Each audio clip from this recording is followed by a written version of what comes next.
र अहिले चाहिँ हामी होइन उयो गर्न आएको होइन साथीभाइहरू मकै गर्न आइसक्यो भ्याइसक्न आँटे अब यति नै हो अघि 11 बजी आएको 1 बज्न आँटिसक्यो 2 घन्टा हुन आँटिसक्यो गर्मी भइसक्यो क्या झापाको गर्मी के साह्रो गर्मी हो पनि यहाँ चाहिँ हाम्रो भाइ अनि उपर हुनुहुन्छ मम्मी गलेर बसिरहनु भएको छ अनि यता हुनुहुन्छ हाम्रो आमा आमा हेलो गरिदिनु हेलो हात लगाइदिनु त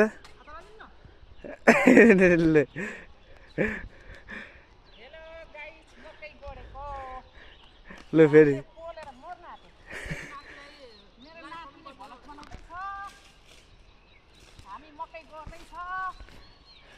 ल आमाको कम्प्लिमेन्ट सुन्नुभयो गर्मी भयो अरे धेरै